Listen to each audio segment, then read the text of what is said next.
Now, the successful treatment of patients who receive allogeneic stem cell transplantations is based on many things.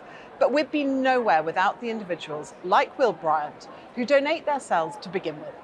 To discuss everything from finding donors, caring for donors, and making the most effective use of their stem cells, I'm delighted to be joined by Maria Finch, clinical nurse specialist at Great Ormond Street Hospital, London, Bronwyn Shaw, Chief Scientific Director of the USA's Centre for International Blood and Marrow Transplant Research, and Anne O'Leary from Anthony Nolan.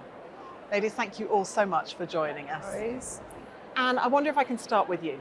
This year, EBMT is celebrating 50 years of EBMT, and with Anthony Nolan, I know it's a similar milestone. Where have we come in terms of being able to find donors for patients today? So Anthony Nolan is also 50 years old this year and was started in 1974 by Shirley Nolan. And at that point, there were no donors anywhere in the world. And Shirley was desperately looking for a match for her son and set up the Anthony Nolan charity. And we now have in Anthony Nolan more than 900,000 donors, but there's 2.4 million donors in the UK, and we're part of a global community of more than 41 million donors. So the odds have changed dramatically over the last 50 years when it comes to patients in need of a transplant. And how has that progress been made, do you think? We've just seen great recruitment of donors and great commitment from donors, people willing to give something of themselves to help save somebody else's life.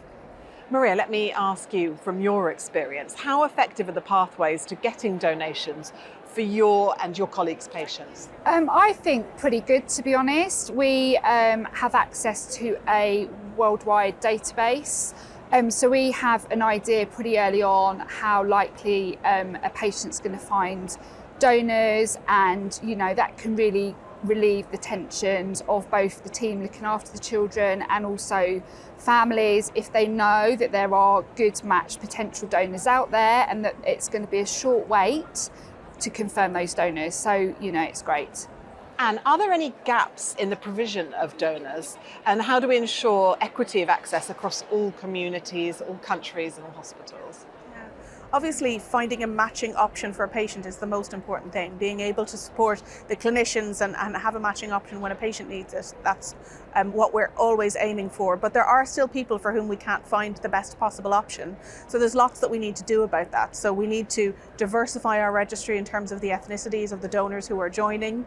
We need to look at increasing the availability of donors across the world, particularly in areas that are underrepresented on global registries at the moment. We also need to make sure that donors are available, and donor availability is one of our biggest challenges. So ensuring that when somebody joins the register, they're really, really committed. That's really important, so that as many as possible of those 41 million donors might be available when they're called on. But we also need to look at how we can make the most of those 41 million donors. And there are lots of different options for patients now, and we want to make sure that we're able to provide donors when they're needed. Bronwyn, let me come to you now. What are the ways that we can currently optimise donor selection, and what's this science based on? I think we find ourselves now in a world where there are multiple different donor choices, and it's actually more important to look at the different options across the donor choices and look at that all at the same time than it is to use sort of a sequential donor selection algorithm as we always used to. First you look at a sibling, then you look at a matched unrelated donor, then you look at other donor types. And with the way that the science have changed with clinical trials, with the outcome registries, I think now we know that it's much more nuanced and you can go quicker for better outcomes for everybody. And what if we look into the future a little bit? How is this all going to develop? I think that we are at a very interesting point in development because, as you heard from Anne, we've talked about match.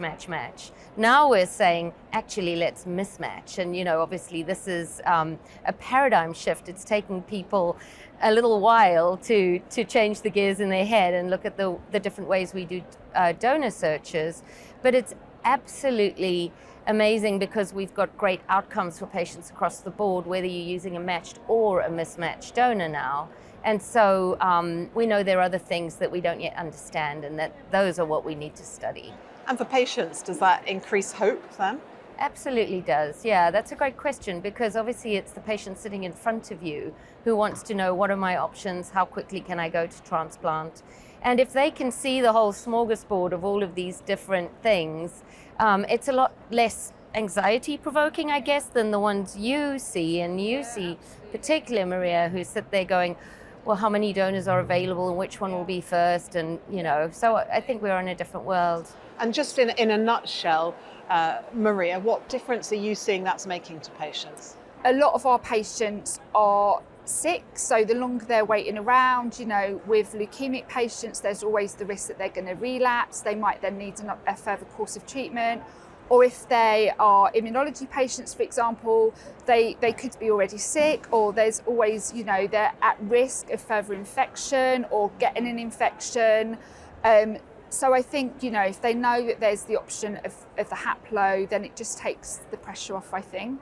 Maria, let's just talk briefly about donors. What would you say are the sort of principles that should be used in terms of the approach of care of donors before and after their donation? And are there any particular challenges that they can face? I think so. So I think we need to prepare them. We need to give them the opportunity to ask us questions. What's going to happen? Am I going to get sick with this? What are the risks? And we need to be really clear. We need to give them the opportunity to say no, I guess, because they have absolutely every right to say no. But it's preparation's the key. Give them opportunities to ask questions. And in terms of follow-up, we need to probably be more comprehensive. However, the families are always linked to our team, so they have the opportunity to come to us if there's any issues. Just to wrap up, I feel we could talk about this all day, but just to close, maybe I could ask all of you, in a sentence or two, what would your final message be to the audience today? Maria, let me come to you first. I think to be a donor, you are making someone's life, really. I see the reactions of families when they're told that their child has an unrelated donor and who is willing to donate, and they are, forever grateful. They're given the opportunity for their child's life to be saved, really. Anne? I think Maria has said it. The most important thing for us is donors who are available. So I think that if I was giving a message to donors, it would be, if you're interested in joining the register, please do, but make sure that you feel ready, that you're ready to make that commitment, because it is life-changing for families, and it's a really special thing to do. Bronwyn? And I'd say from the clinical point of view and for the patients, the most important thing is that there's so many different options at the moment, both matched and mismatched, both related and unrelated donor types. And so when you've got so many options, you need to make the right choices. And so always looking for a clinical trial, making sure that if that's available, it's the best way to answer a question. But otherwise working together with others. If we can work as a community, we can impact the research in a much bigger way. And I think that's critical for us to keep doing. Thank you all so much for joining us. It's been a great conversation. Thank you. Thank you.